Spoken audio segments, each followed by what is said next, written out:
GameBreakers is home to everything esports and basketball. Let's break the game. Welcome back to the GameBreakers, everybody. My name's Dave. And this is Cam. And today, we got a special one for you. We're going to dive right into some of the greatest mob movies of all time. Why do you ask? Because later in the episode today, we get to sit down with none other than Tim Hollywood Khan, one of Hollywood's greatest moguls, and we're excited. We're super excited. This guy has an amazing story, and we're excited to hear all about it. For sure. Yeah. So when it comes to like the movie and film industry, obviously, ever since I was a kid, mob movies have always been some of my favorite movies. Yeah. Al Pacino, De Niro, you know, these guys are like the legends of legends of when it comes to acting in my eyes. You know, even at an old age, they're still crushing these movies. You know, The Irishman just came out a few years back. Which that was a classic. It was long, but it was a classic, right? As far back as I can remember, I've always loved mob movies. Yeah, man. And if you watch mob movies, you know that line. Yeah, you know, and it's true. And some of my favorites, man, Casino, A Bronx Tale, you know, Goodfellas. These are Scarface, you know, like some of the greatest mob movies of all time. And, you know, I don't know if you've ever seen A Bronx Tale or not. A Bronx Tale is just absolutely epic. It really, like, epitomizes what it's like to be in the life in the 50s in a neighborhood run by the Italian mob. Mm-hmm. You know what I mean? You got them out there playing stickball. You know, and what's that game called? Handball? Stickball. Is it called handball? I think it's called stickball. Something right. with the long stick. Smack. That's right. Smack. Smack, smack, smack. And the whole beginning of the video is him just smacking home runs with the stick, you know? So, but it was just that time in the 50s where, you know, that cafe on the corner that ran, the Italian mob ran. Mm-hmm. And it just showed the life of a little boy who didn't rat out the mob boss for murdering a guy in front of his building. So they lined all the mob bosses up and little C didn't rat him out. So the mob boss wants to bring him under his wing after and teach him the ways of the mob. But the dad, Robert De Niro, is like, no, you ain't gonna start giving my kid no dirty money and all this stuff, you know? So it became like a feud between the mob boss and the bus driver who for the son, you know? But in the end of the movie, he realizes, like, you know, you did teach my son a lot, and, you know, as he's looking over his casket, you know? But it's a great movie. It epitomizes, like I said, of what it's like to live in the 50s in a mob neighborhood. That was an absolute classic. Yeah. Absolute classic. When we're talking about mob movies, one of my favorites is the Godfather movies. Yeah, Michael Corleone at first, he was the young guy, stayed out of trouble, military guy. He didn't really have that gangster persona at all. Yep. Right? And then they have that restaurant scene where he's got to avenge his father's death. Bathroom? Yeah, Salazzo, and I think McCluskey was the other guy that he was having the meeting with, and he was, you know, avenging his father's death. And when he went in the washroom, I was kind of like, does he have the heart to really make this happen? Yeah. And as you guys know, he got the gun and he did them dirty, and that just stamped him right there. It's like, okay, he's ready to handle business. Facing the spaghetti. Facing the spaghetti. Just lights out. Yeah. I was like, okay, this guy's got the parts to be the guy. Yeah. Casino was another one for me that was like epic. Just absolutely epic. Joe Pesci killed that Casino role. Oh, you know? And man, these mob movies were like very big for me growing up. You know, they showed you that side of life, and they showed you that style of life that you only thought was in the movies. I really like Pesci and the Goodfellas too. Yeah, Pesci and the Goodfellas is great. In particular, when they're in the bar, and he runs into a made guy that Joe Pesci knew when he was younger. Yeah. And he's like, "Oh, there goes the shine box kid." Yeah. Right? And he's like, "I don't know if you heard, but he's like, I'm not shining shoes anymore." Yeah. Right? And they're talking a bit more. He's like, "I'm a made guy now." And the guy just kept poking at him, and he's like, "Now go fucking shine my shoes." And Joe Pesci just lost and started gun button, boom, boom, boom. Broke his face. And then they end up killing the made guy. And, you know, as you guys know, that causes problems. That caused huge. You can't be killing a made guy, but at the same time, he was talking crazy. So I felt Joe Pesci in that moment, you know? Yeah, for sure. So, Joe Pesci always plays that crazy off the scale Italian. Don't fuck with me kind of guy, you know? Man, and I love that. I love that role. The pen, you know? Just starts putting it in buddy's neck. Like, oh, man, that's so bad, you know? Yeah, he's iconic. But he's good, man. In the movie Heat, have you ever seen Heat? I haven't seen that. Tell me what you really liked about that. Robert De Niro and Joe Pesci, they're both retired, like pretty much retired police officers with both amazing careers. But there's a murderer going around, and them two have to solve it. They're leaving notes that make it look like Robert De Niro. So they're trying to frame Robert De Niro. But it's not actually him. It's Al Pacino in the end. No way. And they're best friends and they're good cops together, but he does it for some reason that I'm not going to explain. I'm not going to ruin it for you. But I'm watching that great this week. movie, Heat. I'm watching it's that called this week. Heat. Yeah, man. It's about a dirty cop, man. And I'll watch anything with that guy, man. Al Pacino's He's great. Yeah. Iconic. Al Pacino's great. All right, guys. Well, those are our favorite movies. Let us know down in the comments what's your favorite mob movies or just your favorite movies in general. Tell us now, and we'll be right back after these messages with an amazing interview. MDS is a full home construction company cantered in the heart of Hamilton, Ontario. We can support all our clients' needs from plumbing, electrical, drywall, flooring, framing, stairs, and more. Contact us today for a quote. 905-520-4202. Let's break the game. Welcome, folks, to the GameBreakers podcast. I'm Kalman Szevgary, and today we have a very special guest joining us in the studio, Tim Hollywood Khan. Thanks, with a Cal. rich background in creative direction and innovative media, Tim has been a transformative force in the realm of sports, entertainment, and production. At the forefront of creativity for over a decade, Tim Khan has masterfully leveraged new media to redefine global events through his expertise in creative writing and education and direction. He is not only a film producer, but a creative director who specializes in pioneering digital content that pushes beyond traditional boundaries, utilizes innovative technologies like drones and GoPro to capture the essence of every movement in what his production company does. His work exemplifies the seamless fusion of diverse realms, from fashion to F1 racing, into captivating digital storytelling. I'm just back from New Zealand, by the way. He's jet lagged. Yeah, he's jet lagged, so you gotta give him a break. His team's unwavering commitment to showcasing the creative talents that inspire the world reflects his passion for excellence in elevating social media narratives through artistic vision and technological innovation, which includes Merlins Sports Entertainment Group, which we will touch upon. This is a little bit about Tim. So Tim is changing and affecting many lives in such positive ways that through his mission and actions and leadership, he's perfect for our show. So without further ado, let's get started. Tim, it's an absolute pleasure to have Cal, you on the GameBreakers. Great to meet you, and hope you had a nice trip all the way back. Thank you. I was in New Zealand for a month or so, checking that country. It's beautiful. It's beautiful. It is. So, and it was exciting to hear that you wanted to, or wanted to come in and see us and here at the GameBreakers. It's such an incredible show. David and his team are building a really great sports and esports and entertainment type I think it's podcast. just fantastic because they're like going out and they're trying something brand new. Yeah, that and and esports is so huge. It is. I mean. Oh yeah, it's funny. My wife and I went into a giant esports type of. It was like an amusement park in New Zealand, and they had these giant NBA sports things. Huge. That I was totally blown away with all this stuff. All the world watches Madden. Like you watch NFL Madden. Right. I mean that just blew up, and I mean there's families who sit there and they play that. Wow. 24/7. So it's a great thing for Madden and NFL. I used to love him too. Wow. The way. So did you now? I mean, we could do 3 to 5 episodes about you and your life and what you're up to and that. I've got some questions. I put together some questions. I really just wanted to touch upon, some of the amazing things that you've done either in the past or presently. And so, first of all, I know. I just wanted to start because there is now in the media and the news right now a lot of talk about Canada and a bit of our nationalism. And I know, you've been quoted in magazines saying, you believe in Canadian entrepreneurship. And I know your family and invested in many Canadian projects over the years. So do you believe in Canadian entrepreneurship and the notion that individual success reflects upon our nation?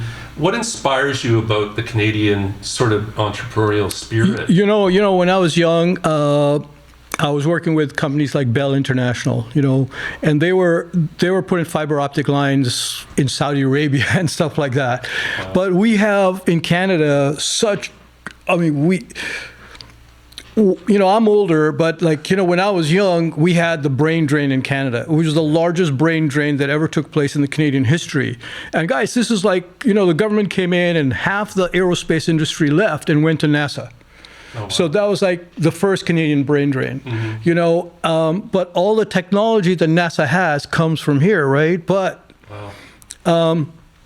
But we did create the Canada arm, which is on the space shuttle. So I just believe that we are very, very innovative people in Canada. Nice to hear. And I think that with the people coming from other parts of the world, such as China and Hong Kong and India and all this, are adding to that entrepreneurship because they're already used to that back from where they're coming from. Right. And I think that sort of mix in Canada is going to be really a very dynamic force in the future. No, that's true. Yeah. I finished my PhD recently at Niagara University, and we did, we talk a lot about diversity helping companies. Yeah.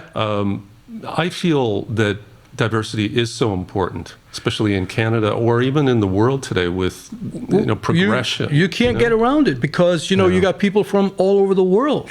And I think that is a mix. Right. Is so much. I mean, just look at the studio. Right. It's everybody's from different backgrounds. Everybody's doing different things, but they've come together to put GameBreakers in, right. And making it such a successful podcast. Yes. Each week it's accelerating. Right. More followers. I know there's it's guys, 1,000. Subscribe to this channel for sure.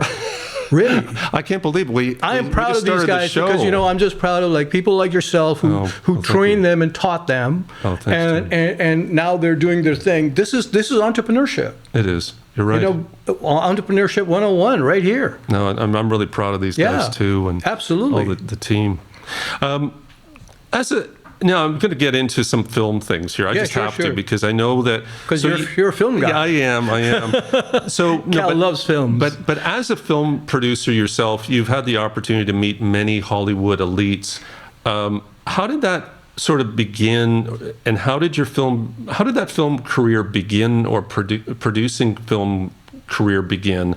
And can you share a memorable, a moment or lessons learned from those interactions in Hollywood? Because I know over the years you've been big with TIFF. You've helped, I think, was it Kate Winslet recently, or was it? Well, Kate was here with her movie because the direct, so many people, really, and I know that you're helping out certain people that really could. I love independent filmmakers, and I just thought that Kate's movie, where Kate Winslet was a supermodel in the movie, she was a Vogue model, and then she put on some weight, and I know that the viewers out there and the people listening all will relate to it. You put on a little weight when you're a model, and the next thing you know, you're not going to get the gig. That's what they do to everybody. Right. Yeah. And that's what was the downfall of shows like Victoria's Secret Models and things like that. But here, Kate puts on weight. They won't give her the gig. And she goes, okay, let me just go take photographs. And she becomes a World War II photographer, correspondent, on the front lines, photographing what was happening in London, England, when the Nazis were bombing them, Right. So it was, for me, that was cool. That was her project. And she picked the director. Okay. Wow. So it was a project it was a very bold movie that she made. It was a really bold movie. Yeah. So you like it when people sort of step out on the edge and try something. I love movies like that. I love Rachel Morrison's film that last year came to TIFF. It's about a boxer, right? And there's this lady, and she's growing up in total poverty. And I related to this because most of my family comes from Grand Rapids, Michigan. Oh, really? So, so, and this lady grows up in Flint, Michigan. Oh, wow. My parents, my sister and I, we've driven through Flint, Michigan. You've heard about Flint, Michigan and the water problems there. Right. But, this woman grew up in total poverty. The movie's called The Fire Within or something like that. And it's about a boxer. and she wins the gold medal for the United States in the Olympics. Okay. Wow. And then they say to her, can you come and become a member of the Olympic team, and we'll send you to Colorado, and you go for the next Olympics? She goes, no, unless you give me equality for women pay. Right. So she was like fighting for it a long time ago, before USA Soccer, before anybody else. Yes. And she got it. Wow. And so she went and won the next gold medal. And she is today, currently, the only undefeated back-to-back gold medalist in women's boxing. That's and amazing. Rachel Morrison, she's like, was a cinematographer. So she was a cinematographer, and this was her first movie. But here's the best part, which I didn't even know, guys. So Denzel Washington came to Toronto a long time ago, and Denzel made a movie called Hurricane.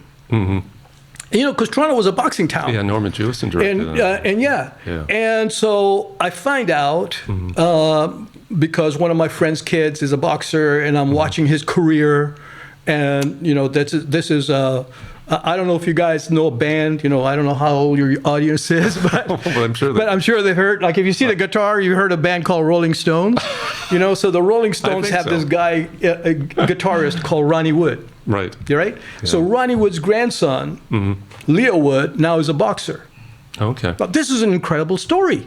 Yeah. This is a movie, Cal, you should make, because here's a kid. Can you imagine growing up, like with a grandfather like Ronnie Wood, like sex, drugs, and rock and roll 24/7, and you come out clean and you're now a boxer? He is currently at camp training for the Great Britain Boxing Association, because his dream is to get to LA Olympics. That's incredible. That's exciting. I saw him fight, and because of him, I try to explore what was happening with this Rachel Morrison film. Oh, okay. So I go to West End of Toronto, and there's a gym, and they have the Denzel Washington ring in which Denzel Washington filmed the movie Hurricane. Oh, that blew me away. And then I found out that the lady that owns the gym, all the boxers that are in the movie are from Toronto. Oh, that's, Well, just so. Yeah. Well, I think Norman Jewison shot it. Did he not? Maybe he shot Hurricane. Yeah, he did. Hurricane was shot right here in Toronto. I think. Yeah. No, that's amazing. That's cool. So, well, there was. Now, you had mentioned over the years, you got involved with Hollywood. Was it because of some quest to put movies together? Did you want to? I tell you. I mean, you don't have to mention it. No. I'll tell you exactly what happened. I was riding my bike. So I was riding my bicycle down Lakeshore Boulevard, going to see my mom. She lived in Mississauga. Yeah. And so I'm riding my bike, and I got doored. And I was lying on the road, and I couldn't move my leg. And I thought that was it, game over, right? Wow. So as I'm recuperating, I'm reading, because back then you didn't have like the cell phone you can grab it and go like check on Google. There was no Google, so you read. Yeah. And I read this story about these two producers, Merchant Ivory. Oh, right. And Merchant Ivory were making really quality movies. They were winning Oscars. They were getting Oscar nominations, and they never had money. So I called them. I just picked up the phone and I called Ishmael Merchant, and I said, "Hey, me and my partners, I think we can help you financially." Okay. And he went, "Okay, come on, let's have a meeting." And everybody said, "You're never gonna he's never gonna do a deal with you. These are Oscar-winning guys. They won Oscars." Yeah. And so I went to New York, and I met him. Okay. Ishmael Merchant walked into the restaurant we had lunch at. It was called Le Cirque. And as he walked into Le Cirque, the guy that owned Revlon, Perlman and all that, those guys, they were all sitting in the restaurant. Everybody in the restaurant stood up and started applauding as Ishmael Merchant came in. But that's New York. Yeah. So he sat down, and I wasn't going to lose my cool, go like, oh no, I'd never get a deal. But we ended up doing a 5-film deal with him. Oh, wow. And that led to me working with people like Anthony Hopkins and Paul Newman and Joanne Woodward. Oh, wow. And, what were some of the films then? Do you recall? Well, Howard's End was the one with Paul Newman and Joanne Woodward, which is a really interesting story. That was shot part in Forest Hill in Toronto, and Kansas City. Okay. Go Chiefs. And sorry, Bill fans are going to kill me. But and then part of it in Ottawa. And Paul Newman, I called him up. He was staying at the King Edward Hotel in Toronto. And I said, we're making this movie. It was called, I can't really remember the name of that film right now, but anyway, he was doing this movie, and it was part of the deal that we had with Merchant Ivory. Yeah, no, that's great. And that's Anthony great. Hopkins was great watching him work. And Well, what I find fascinating, to be honest with you, Tim, is that when there's so many young filmmakers around me, and I do travel to Cannes, and I do lecture, at the Cannes Film Festival on this and that and screenwriting, but I don't meet many movie stars myself. But when you do meet somebody that is really kind of a star, or I should say someone that everyone is sort of astonished to meet.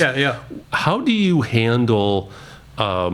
Do you just treat that person like just a normal, nice person? Like, how do you? Yeah, I'm the stupid guy that doesn't know who he's talking to. I'm like that too. I'm like that too. I've said some really weird stuff in front of people, and they're just kind of let it roll off. Right. I mean, when I came into your studio, I had my Devil's jacket on, and for example, I'll give you an example. All the coaches of the New Jersey Devils are standing there at a bar having a beer, and I'm having a beer with them. Okay. And, we start talking. This is the first time I met them. And this is how we became friends. And then I start telling them about my passion for hockey. Okay. And how much I love hockey. Because, it's such a beautiful sport. Yeah. But there are so many aspects to it. And like, why are the Czech players so good in the junior hockey? What nobody knows in Canada is that there was a guy who was from Czechoslovakia, his family was Czechoslovakia, playing in Trail, British Columbia. Okay. For a hockey team called Smoky. And this guy decided one day, I'm going to go back to Czechoslovakia, and he sees everybody playing hockey in Czechoslovakia, and he goes, no, you got to play it like Canadian style. And he became a god over there, teaching all these kids how to play hockey Canadian style. And I'm talking 1961, So that's why the gap has closed between Canadian players and Czech players, Swedish players, because a lot of the people who came here went back to their home countries and started teaching them how to play hockey. But I go to these coaches, I haven't even been on the ice this winter, Yeah. And they're just looking at me like, how good are you on the ice, right? Like, I know. I think I've seen some of your shots on Instagram. I said stupid stuff to like people who are like really famous, and they like. No, I remember meeting. Frankly, my wife spotted James Hong. I don't know if you ever met James Hong, the actor from Big Trouble Little China. But James, I didn't recognize you. I just started chatting with him, and my wife was saying, "Hey, Cal, you're talking to James Hong, like the famous actor." And I thought, wow, that was it was 20 years ago. But James and I became good friends because of that. Probably my most classic story is I will tell you. When I lived in LA, because I lived in LA for a while. You did. And I was before I could get a house, I was just in an all furnished apartment. And in that building we had Iman living there. She was a supermodel, and Beverly Johnson, she was from Buffalo, and she was a supermodel. Okay. And she was at that time dating Chuck Norris, because he would always be coming in, but I would never run into him. But one day I walked through the front door of the lobby, and there's David Bowie. Oh, wow. Standing there. Yeah. So I go to the concierge, well, what the heck is David Bowie doing here, right? And he goes, oh, he just moved in with Iman.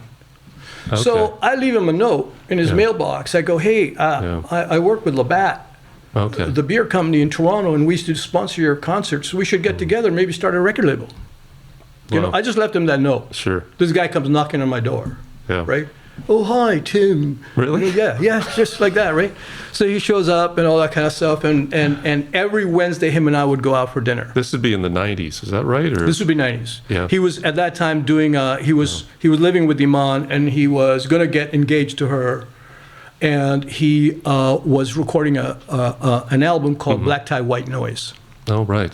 In LA. Yeah. And he came in and we started talking and he brought me things. And what I liked about him was because of his diversity between music and acting and filmmaking, because, you know, he was a great actor. He was. He was a great actor. He was. And every Wednesday night we would go out and have dinner. Wow. Because that's the only night he would leave Iman, because she had to go to acting class. So she'd probably be going to go see Cal and go like, let me go to Cal's class, you know, for acting lessons.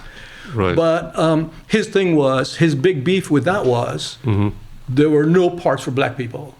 Nobody was writing good parts for black people.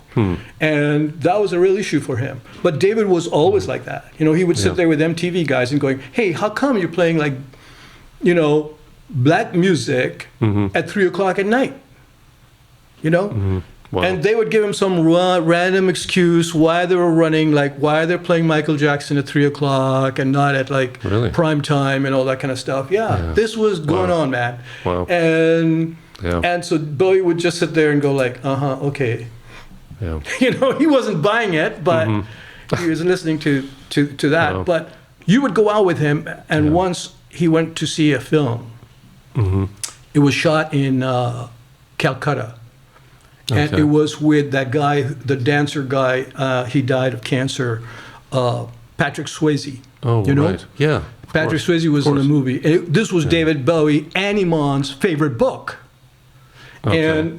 And they had made it into a film. So he came to a screening with me at Sony Studios in Burbank. Not in Burbank, sorry, in Culver City.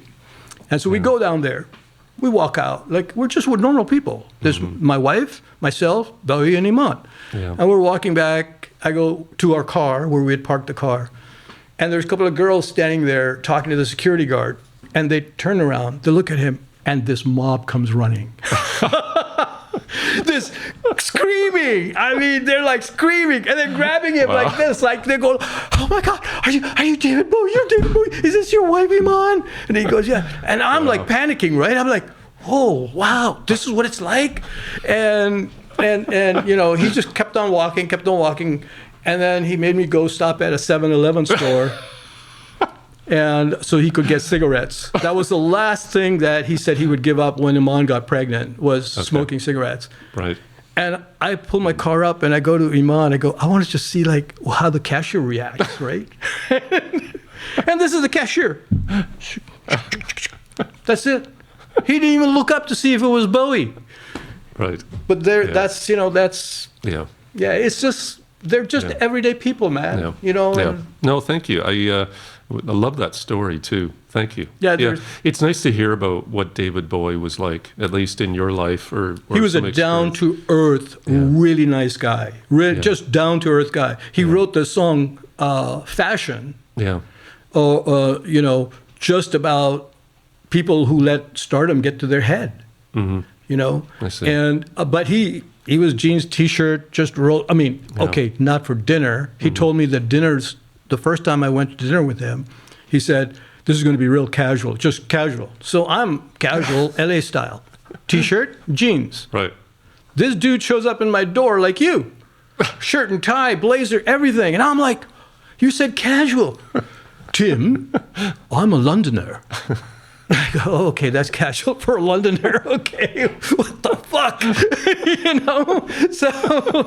So we go out for dinner, and I was going to take him for Indian food, but he told me, no, Iman makes the best chicken curry in the world.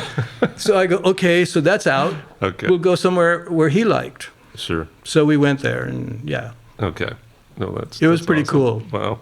This episode is sponsored by Satiety. Take your basic essentials to the next level with luxurious and fashionable socks. Designed to elevate your everyday wardrobe, don't settle for ordinary when you can experience greatness. Join the community and step into comfort like never before. Let's break the game. Hi, welcome back. We just took a little break. So I'm back with Tim Hollywood Kahn, and we were just discussing his interactions with David Bowie, a musician and singer. Really great guy. Now, can you tell us, Tim, a little bit? digging deeper into some of the Sure. what your happenings over your lifetime. But I wanted to kind of sort of begin to start to talk about some of the aspects of your involvement in the Grand Prix racing aspects. Sure. I know that you're into producing films and many different aspects, but what was it? What motivated you to get involved in the motorsport scene? It was again Labbatt's. It was, okay. Yeah, so Labbatt, a lot of people don't know this, but Labbatt is now based in Buffalo, right? I mean, they have an office in London, Ontario, but they're pretty big. They're like a beer sponsor of the Buffalo Bills. Right. And, but Labbatt used to be right here in Toronto, Yeah. And Sid Oland was the president of Labbatt at that time, who I worked with. Yeah. And Sid's family owned a beer in Canada called Moosehead. And his family wouldn't talk to him because he worked for Labbatt. Oh, really? Okay. And at that time, when I was working with Sid, Right. Labbatt was owned by a guy called Peter Brosnon. Oh, and right. Peter Brosnon was, Yeah. look, this guy was a billionaire, drove a beat-up Chevy, played tennis in Rosedale, Yeah. and the rest of the time would be sitting there writing lyrics for songs. He was a frustrated singer-songwriter. Yeah. Wow. But we sponsored a guy called Gilles Villeneuve. And if you see a lot of the world champions back in the days in the 90s, 80s, they all had Labbatt. Right. Oh, yeah. That was my gig, right? And my best, probably Labbatt story about that, my first Ferrari ride. Oh, I've okay. never been in a Ferrari, and I've never been to Italy. Right. And that's kind of like, so here is the essence of my passion for Formula One. I see. And Grand Prix and racing. Okay. I land in Milan, my very first time. Yeah.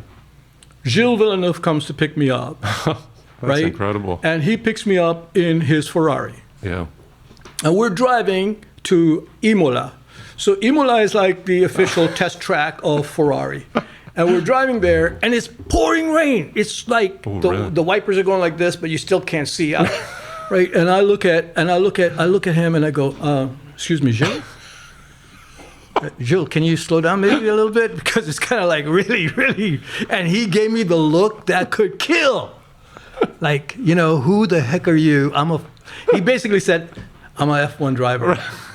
He's trying to prove it to you there and then. No, that's just the way he drove, And we get there, and we park the car, and out of this hut comes this gentleman with a black tie, black jacket, his sunglasses. It's Mr. Enzo Ferrari. Wow. And Mr. Enzo Ferrari comes out, and he's going to take us for lunch. Yeah. He thought because I was Indian, or I looked Indian, Right. I was born in Pakistan, but same thing. And he's like thinking I'm vegetarian.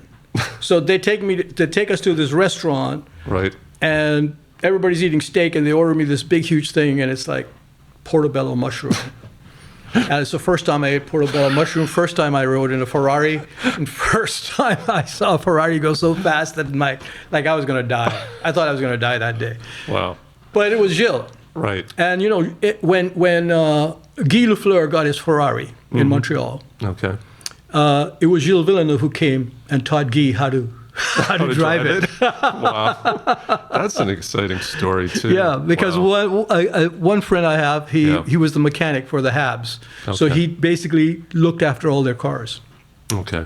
Wow. So he told me that story. Oh, that's fun. And he's got a photograph somewhere of that. Yeah. But that's kind of like what led to this photograph behind me, guys. Yeah. Was like, it was a pretty cool. I had started a drink company, Merlin, and Yeah, I was going to ask you a little bit about that. Yeah. How Merlin was tied into the energy drink, played a role in the Grand Prix racing? Yeah. I was in Stockholm. I was jet lagged, just like you are probably now coming from New Zealand, right? Right. And there was this energy drink. I grabbed it. I liked it. Yeah. And I said, I think I can make a better drink. And I didn't know how to do it, but I put a team together, and they figured out how to do it. And we started our own drink in California called Merlin. It was an energy drink. This was way before Red Bull. Okay. And I sponsored Stefan Johansson. He was a Swedish Formula One Ferrari driver. Okay. And he had a team called American Spirits. Yeah. And these two drivers in this photograph behind me, guys, is Jimmy Vasser and Ryan Hunter-Ray. Ryan ended up winning the Indy 500, and Jimmy set a whole bunch of speeding records, but our only win was in Australia at the Gold Coast. Oh.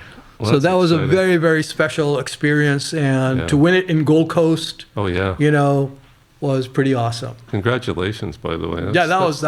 That's an amazing feat.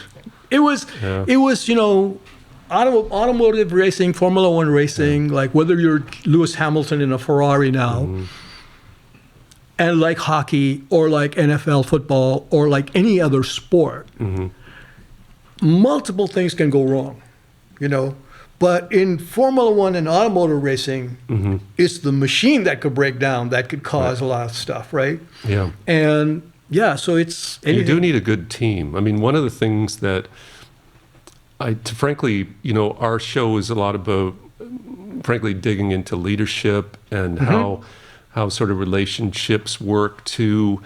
You need a great team in order to pull off a race or a win, don't you? I think you need really good leadership. Yeah. I think you need, you need leadership in sports for sure. Yeah. I mean, when you look at the Pagoli the family in Buffalo, they own the Sabres and the Bills, and the leadership that they've shown. Or you look at Kansas City Chiefs, the leadership there. I mean, I could go on in NFL and NBA, and the passion by some owners for their sport is so great. But in hockey, that passion I see comes from Mr. Molson, When he's there in every meeting, he's meeting with his staff, because his passion is not about like, I need to win a Stanley Cup. It's about, I need to deliver the best experience for my fans. Okay. Right. And that's what it's all about. Yeah. And I just think that's such an important role. And from there on down, if the ownership doesn't have that, you're not going to get the good head coach. You're not going to get a good general manager. Okay. Because you have to have a cohesive team to pull it off. Like, you can't just go win a Stanley Cup just like. Right. So true. Just like that. Yeah. It's a tough road. Now, I may have you back, by the way, on the show. I just, the summer, the fall, but I'm sorry, I just have to sort of cruise through some of this. Now you. What was the connection? Now, did you meet some guys that were developing that Drive to Survive show? Drive to Survive was Box to Box was like a big thing, but I was developing that show on my own. Like there was a box to box, not what's called Drive to Survive now. Right. But so my friend was Bernie Ecclestone. Bernie owned Formula One. And I was just roaming around with an iPhone camera, man, filming. So I'd be chasing Lewis Hamilton down pit lane, filming Lewis Hamilton, like climbing up the fence, shaking hands with fans, all that. Right. And then I brought, long time ago, I made a movie that nobody saw called The Deceivers with Pierce Brosnan. Oh. And it was, I was told it was going to be the next Indiana Jones. Guess what? It wasn't. And nobody saw it. Well, it happens. And Pierce, every time he would see me, and he would, if he recognized me, he would go apologize. And he goes, "It's not your fault." Because, again, multiple things went wrong, Cal, and you come from the film background. The director, Nick Myers, was the director of that film, The Deceivers. Nick Myers did Star Trek, Wrath of Khan. But the director was going to be the guy that did A Dangerous Liaison. Okay. So, but he decided that he bailed on The Deceivers and went and signed for that movie. So Drive to Survive, I brought Pierce's son, Sean Brosnan, down. Okay. He was making a movie in Ottawa, and I said, "Sean, come down." And my idea was the Drive to Survive you see today is not what I had actually originally conceived. Okay. My concept was that young directors, like Sean Brosnan, Pierce's son, directing, every episode would be directed by some young director from some other part of the world. Okay. A look into behind the scene of Formula One. Gotcha. Yeah. But I've always believed that behind the scenes look is where the action is. Oh, yeah. That's what people like. You want reality. You want to see it real. Oh, yeah. Yeah, I was, frankly, with Drive to Survive, I was really impressed with how raw it was. And, the arguments and the swearing and the tossing of the and gear. This is what I don't like about NHL and their series right now on Amazon, right? Yeah. Face Off. I don't, because look, you can't get all hampered about if you're a production company, you've got to set some rules and guidelines if you're going to be successful. Even if you're doing a podcast, you got to say like, look, just let it roll, right? Just say whatever you want to say, because if you cage somebody, people out there who are listening to this, they can sense that. They'll sense it. They'll know it's bullshit, and then they'll go like, no, I'm not. I don't buy that. Right. Yeah. And that's how you have to make these shows now in television or streaming services. They gotta be real. Well, frankly, I saw photos of you in amongst the racers in the Formula One. We've seen it on the internet. Yeah. Was that part of box to box stuff? No, that was just me. That's just prior me. Yeah. Okay. I do a lot of, you have to do legwork. Yeah. So if you're going to create something that's going to hit the streaming service, people don't realize. When you see guys go up on the Oscar stand and pick up an Oscar and they go, it took me 10 years to make this movie. Yeah. Guys, I'm telling you, they're not bullshitting you. Yeah. It takes that long. I know the research involved in getting things together to make it. Yeah, because you have to go there. I have one eye, right? So I can only see out of one eye. So I have to really look. So I go in there and I just okay, there's an angle. Oh, you know what? If we put GoPros here, and where we started using the GoPro cameras was in the Tour de France.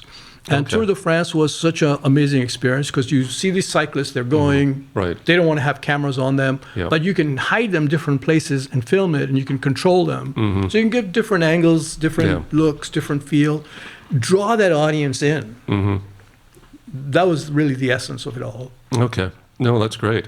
No, I was going to actually mention you had started a drone company 10, 15 years ago? No, I didn't start a drone company, but I started taking drones. And long time ago when I was skateboarding, and I learned skateboarding in Dogtown, in Santa Monica. Okay. So where the original started. But I was an older guy, and I decided, I'm going to pick up skateboarding because I need to be part of this experience of having to say that I lived in Santa Monica, Venice, California, and I skateboard on down Abbot Kinney where all the skateboarders went down, Right.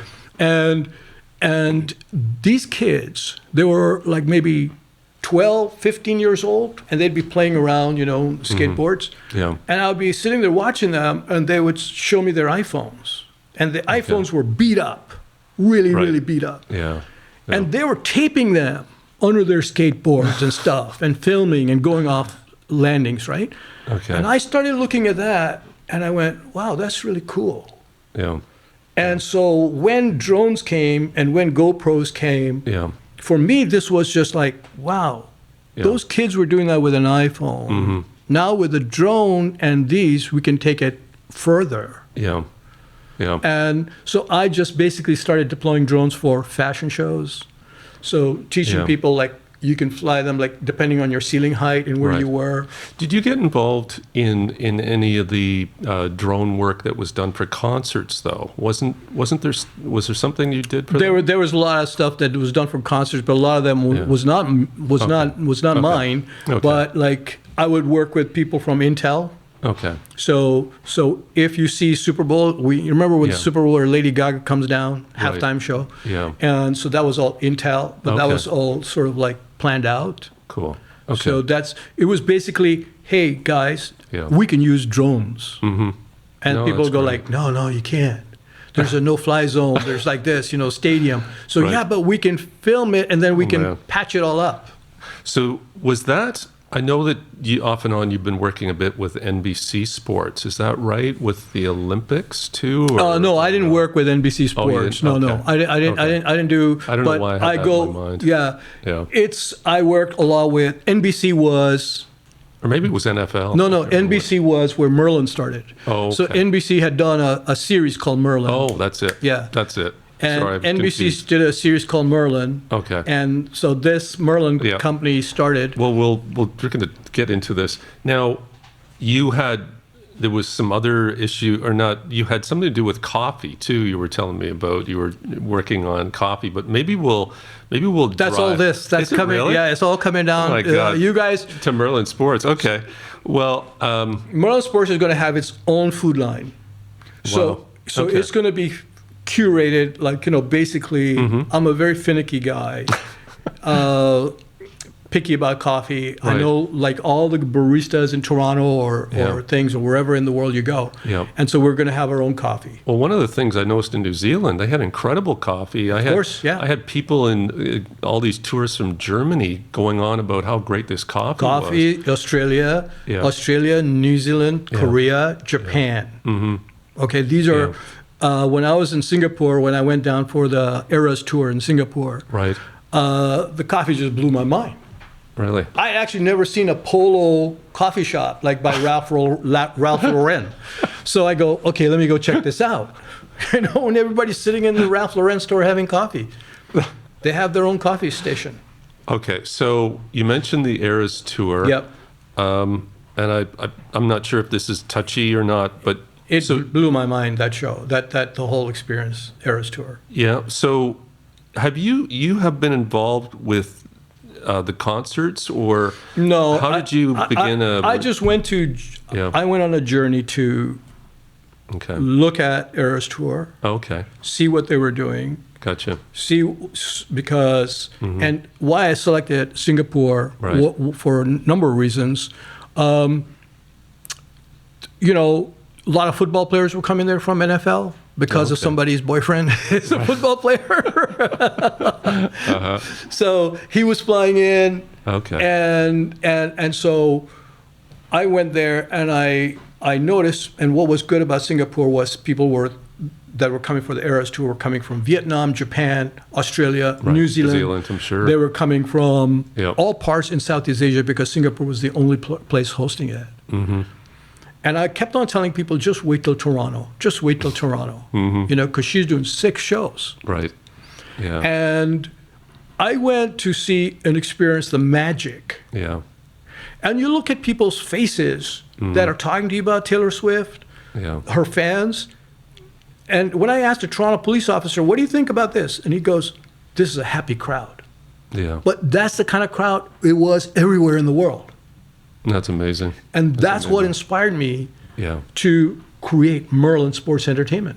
Okay. Tell me more. Now's the time. Tell me more about what sports entertainment will hopefully become. Like what sort of, was it a group of people? Is it what's the vision? Yeah, it's so my friends in Florence, Italy, Okay. we designed the next phase of the Eras tour. So yeah, I'm probably not even supposed to say this. Okay. I mean, we can cut that. We can cut that or censor No, that. don't cut it, Taylor. You got to do this. I know she's in the game today. So, so we worked for a year and a half designing 10 albums of hers in 10 different rooms where you, as a fan, if you're a Taylor Swift fan, you can experience the era. Cal, they go in, there's a rain room. Wow. You stand in the rain room, but you're not getting wet. But you experience the whole thing, right? Okay. You can actually stand and make a music video with Taylor Swift. She's right there next to you. It's a hologram. That's cool. Right? That is amazing. So this company in Florence, they've done the Van Gogh exhibit, they've done Basquiat exhibit, and current Banksy exhibit. I was actually at the Banksy exhibit in New Zealand. Those are my people. Wilmington. That's my friends. Yeah. And then they just did in South Korea a movie called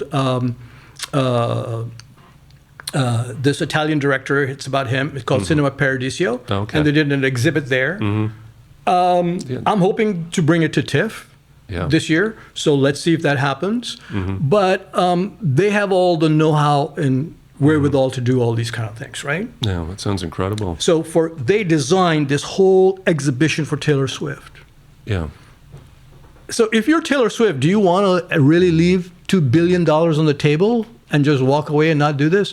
Yeah. Because you don't have to be there, but this is the next phase. This inspired me. Why cannot this be sports? Why can't I take somebody who's a Leaf fan and put him in the locker room with his favorite Leaf player? Right. Why can't I take you and put you in the halftime locker room of a Super Bowl where you can hear the pep talk of the coach?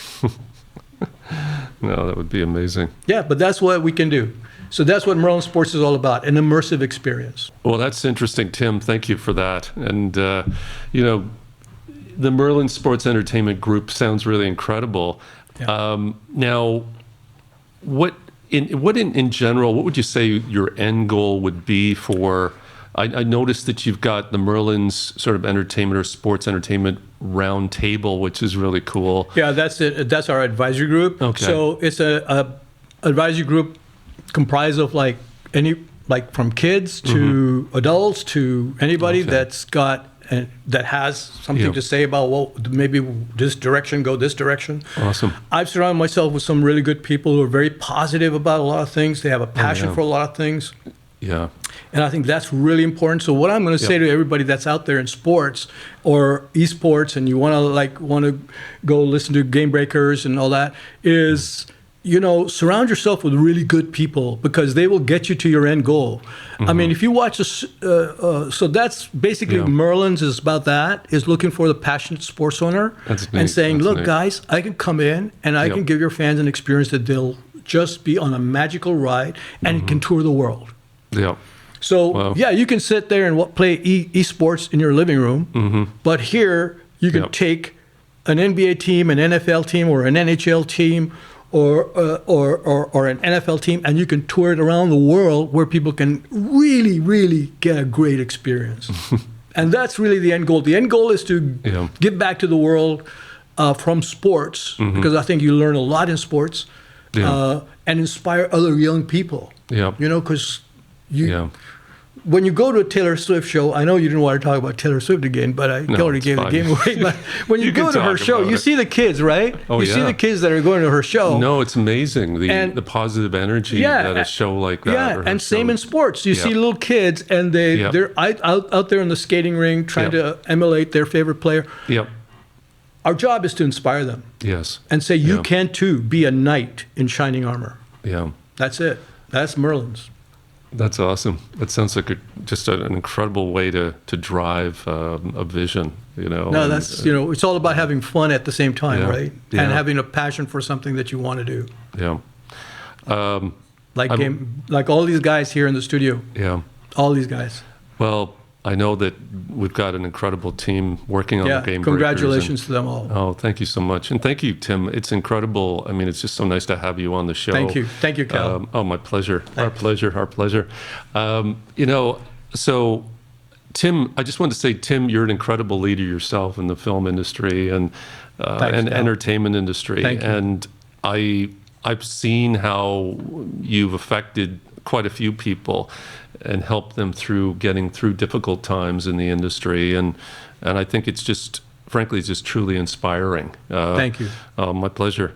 I wanted to thank you, Tim, for joining us today. And thank you guys for having me here to support this thing and, you know, this podcast. And everybody should subscribe to it. And thank you. Guys, hit that button.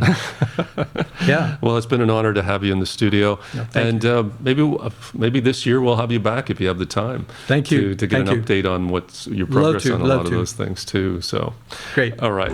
I'm Kalman Szevgary for Production Matters on the GameBreakers, a film, music, and entertainment section or segment on the GameBreakers podcast. I'd like to thank you for joining us today and hope to see you next time soon. Peace out. Thank you. Thank you. Let's break the game. Welcome back to the GameBreakers, guys. What an amazing first interview on our film industry side, man. That was absolutely unreal. Cool. Cal did a great job. Tim Kahn is an absolute mogul. You know, Taylor Swift, David Bowie. What other kind of people does this guy hang out with? You know what I mean? Like, what an absolute legend. We want to thank you guys all from home for watching and learning and growing with us. Today is an absolutely amazing day. And one piece of game-breaking advice that we want to leave with you guys is never be scared to put yourself out there, whether it be social media, whether it be for a job interview, whether it be for that next big break in your life. Never be scared to put yourself out there and try, because the worst thing that can happen is you get a no. And as we know, no's don't mean anything. It's the yeses that count. All right, guys, so take care. Thank you for watching the Game Breakers, and never be scared to be yourself. Cheers. Cheers. GameBreakers is home to everything esports and basketball. Let's break the game.